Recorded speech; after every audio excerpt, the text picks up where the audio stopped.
Hey guys, sorry it's been a while since my last video. I got busy with work, so didn't forget about what I wanted to do here, but have been busy and pulled into other things.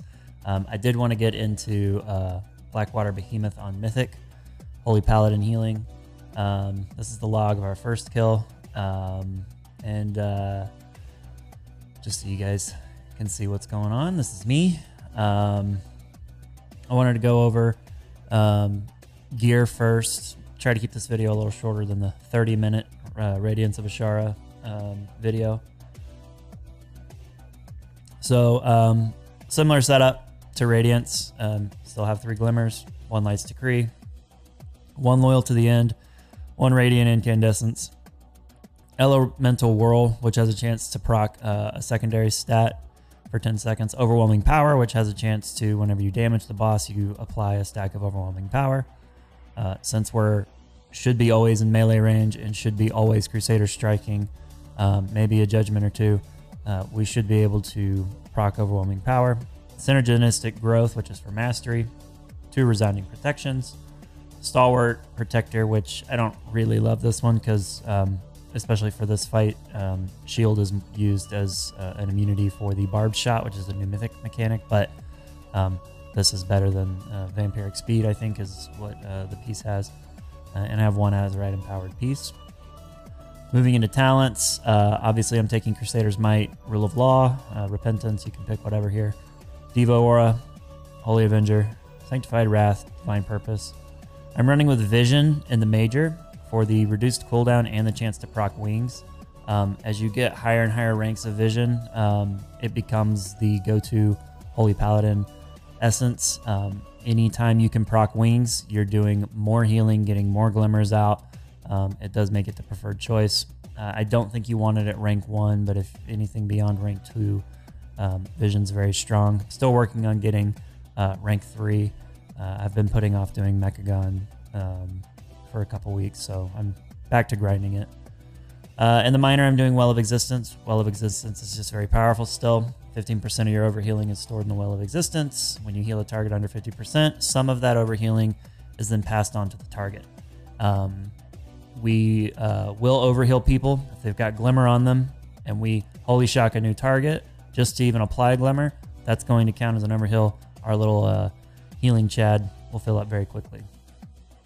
I don't think the gear is much different from when I killed Radiance. This would have been the following night, so the gear's likely the same. I think I ran with the Alchemist Stone in this fight because of Questionably Epic and the gear finder. I think I did a trinket comparison, and it was telling me back then that my Alchemist Stone was actually stronger than the Zakul's Portal. Finding out that Zakul's Portal key is not a very strong trinket, even though it has raw haste, and I have a 415 with a socket, and I have a 430 version. It's just not a very good trinket. It's too situational, and it's too often that you're wasting time because you're not going to be able to sit into all of the portals that spawn to grant you higher intellect. So went with the Alchemist Stone and the Zoetroid Egg Sac.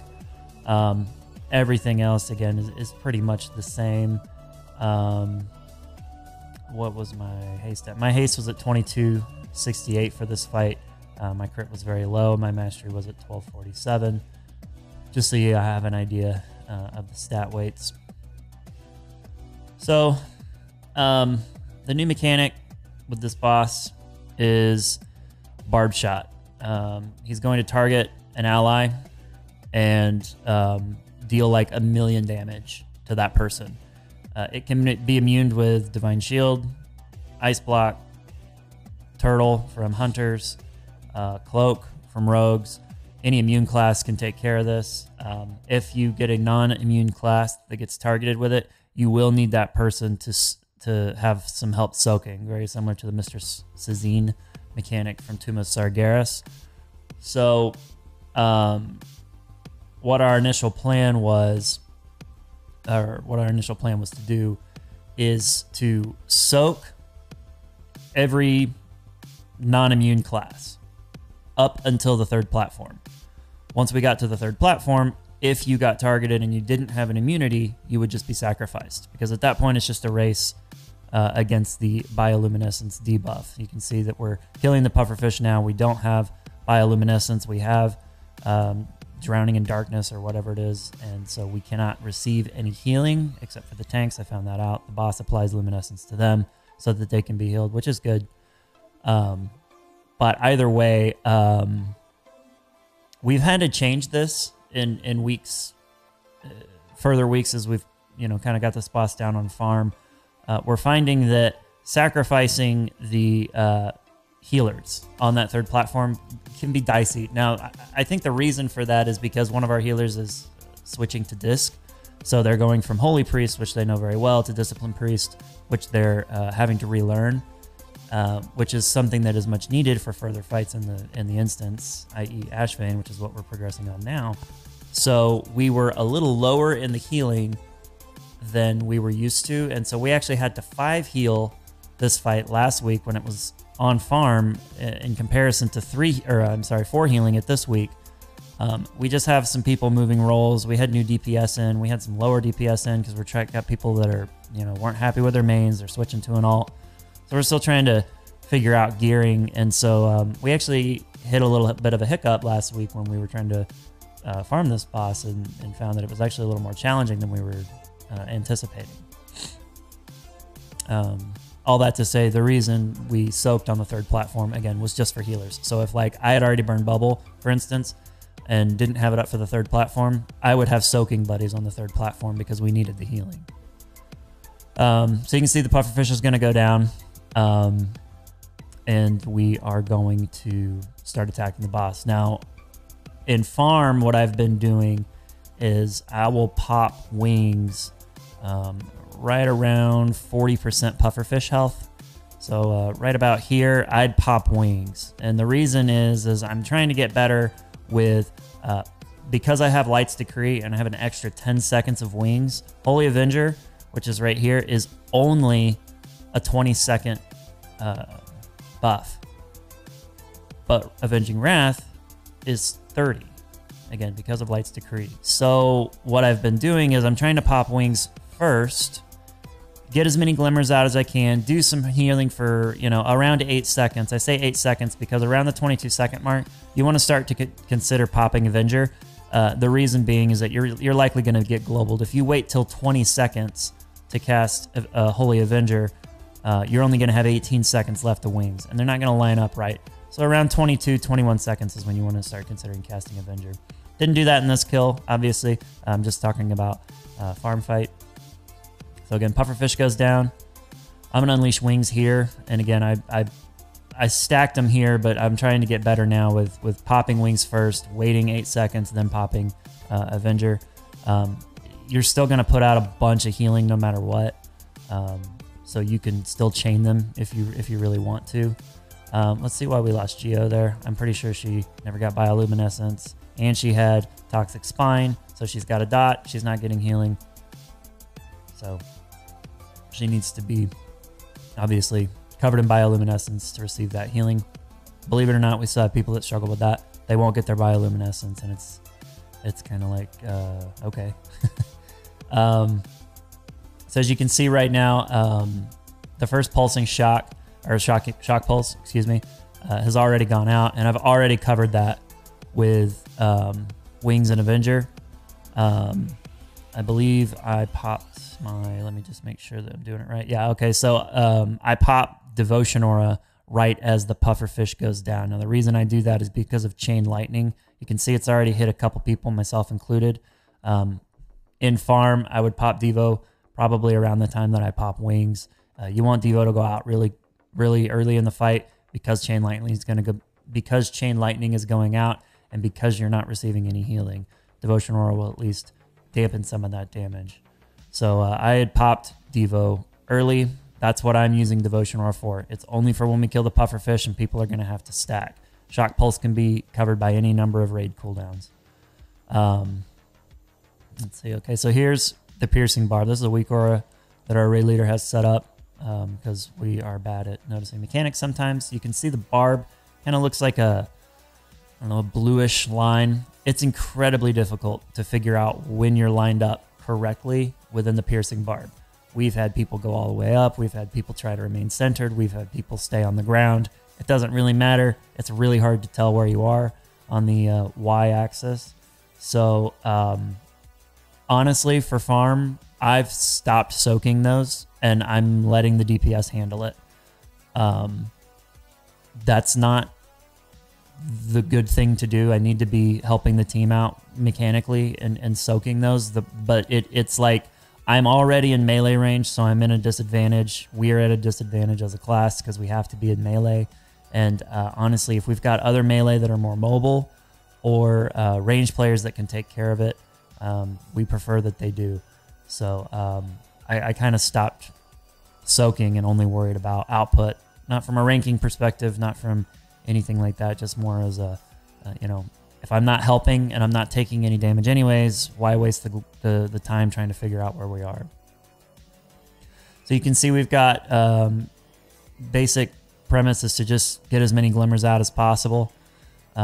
We had a wings proc right there from vision. So this is again why we take it in the major, is because that wings proc is a really nice amount of healing. You can see Pops went from, let's see, he gets junked down to about 60%. And there he's below 50. It's probably around 35% right there. Holy Shock with Glimmer on top of him. Just does Mongo healing. So I believe the boss transitions at 65% health. It might be on a timer. I think it's on a timer because you could, yeah, it is on a timer. We got him to 65% health. You want to wait until your bioluminescence buff runs out, because you'll get Darkest Steps. The reason you want to get that is because these jellyfish, you need to avoid them. If you don't, a shark will come and eat you. The jellyfish give you bioluminescence. So we're going to swim over to the second platform. What we basically want is for the melee to take care of the pufferfish ranged on the boss. The reason we want to do that is because melee needs to get back to the boss, but they can't go to the boss, come back for the pufferfish, then go back to the boss. That's just going to waste too much time. So all melee are on the pufferfish, trying to DPS it down. All ranged are on the boss. Melee are going to get the pufferfish down. We'll get our buff first. Ranged just swim in, and get their buff second. So I've got Wings and Avenger out for this. I'd probably hold this from now on. There's not a whole lot of crazy damage going out. I'd probably hold it till the first shock pulse. To be honest, we lost Exo here because nobody soaked with him. So again, I didn't soak. The reason you want to soak is because you can lose people. So we were actually down a healer for this fight. He might have gotten a B-res in a minute. I can't remember. Be sure to try and spot heal people with Toxic Spine. I track it. I'm considering not tracking it anymore because it's just cluttering my raid frames. You've got to track Bioluminescence. You've got to track Toxic Spine. You've got to track Glimmer. You get all these buffs and debuffs showing up that I don't know how helpful it is. And plus, Toxic Spine goes out so frequently that I don't know if there's any benefit to actually tracking it. There was benefit in Heroic when we were first starting the fight, kind of getting used to like, okay, this is how hard this is hitting, but you don't have to track that dot. It's irrelevant. There's a piercing barb again. People need to be soaking that. I'm going to take a lock gate over to the pufferfish. As you can see, is about to die. At this point, I'm going to pop Devo because we're all going to be pretty close together. It's a good chance that folks are going to get chain lightninged. So Devo's out. That Devo also came out right before a shock pulse, so it ended up being pretty good. Don't swim down the cavern like I did. It's not good.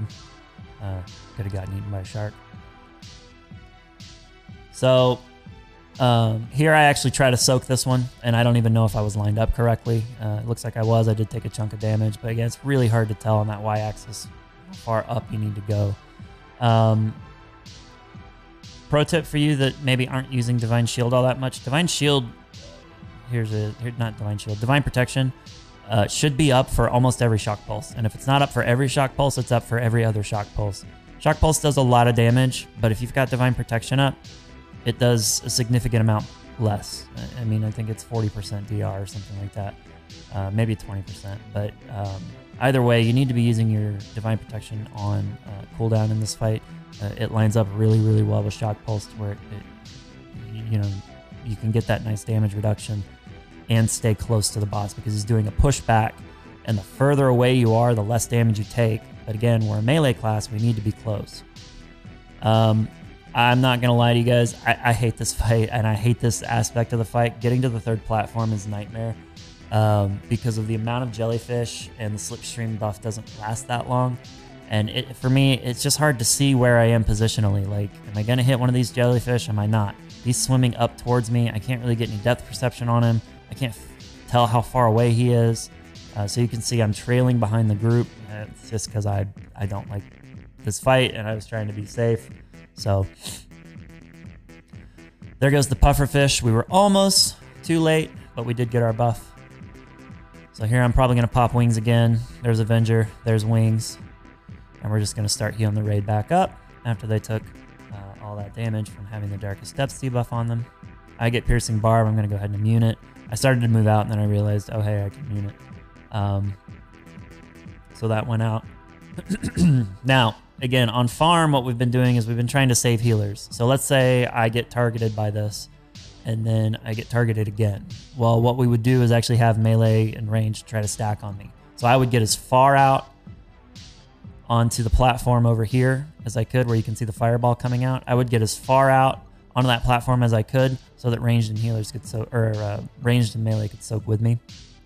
Fortunately, that didn't happen to me. That did happen to my monk healer last week. Exo got targeted by Barb, cocooned it and lived, but then was immediately targeted again. I think he had Cocoon and Pain Sup on him. So he had 2 massive DRs and was able to survive, but that second round he had nothing. So boss is down to 11%. It's really, it's just a race at this point. Kill the boss before your bioluminescence runs out. You can see we've got plenty of time, 9% health on the boss, 26 seconds left on the debuff. This Piercing Barb on Demetrius. Demetrius is going to be sacrificed. You can see him go bye-bye. So that's really the fight. In my opinion, one of the worst boss fights that they've ever designed. I know they're trying to do something different here. A lot of people actually don't mind this fight. I'm not a fan of it. I don't like... it's not that I don't like the underwater aspect. I feel like there might be something interesting there to play around with underwater, but the execution just wasn't there for me. I like fights that are... when they offer a mechanic like Barb Shot, or Piercing Barb, I should say, that needs to be soaked. I've been calling it Barb Shot this whole time. It's called Piercing Barb. I'll have to update that. But they have a mechanic like that that needs to be soaked by multiple people, yet you can't tell where you are in relation to the X or Y axis. And it makes it just not fun for me. You can see the overall healing numbers. Yahtzee and I crushed it on this fight because we were down to 2 healers. But true to form, didn't have a great fight, didn't have a bad fight, just kind of an okay fight. It was an average performance. If you look at my log from our farm kill, it's even worse actually. So personal, I think it was Mythic gonna give it to you. Blackwater Behemoth, 6-minute 34-second fight. So it was actually a longer fight than our first kill on farm, and you can see that I didn't do as well in this one. And this is the fight that we did 5 heal. So yeah, I mean, you can say that Demetrius and Colt were sniping my heals. You can say that, you know, Yahtzee was just higher item level, but I mean, at the end of the day, this instance was made for Paladins, so just kind of a tough night overall on the Blackwater farm. But either way, to any aspiring Paladins out there, any advice I can give you is just hope that you're not targeted by Piercing Barb early in the fight. Hopefully you get targeted at the end of the fight and you can just immune it so you don't have to be sacrificed. Keep getting those glimmers out. And if you can, remember to, if you've got Light's Decree, you'll get a 30-second wings. If you don't have Light's Decree, you'll get a 25-second wings. Just remember to try to pop wings first. Get maybe 1 or 2 Holy Shocks out, then pop your Holy Avenger. You want those two to line up more in sync. Anyways, thanks guys for watching. Bye.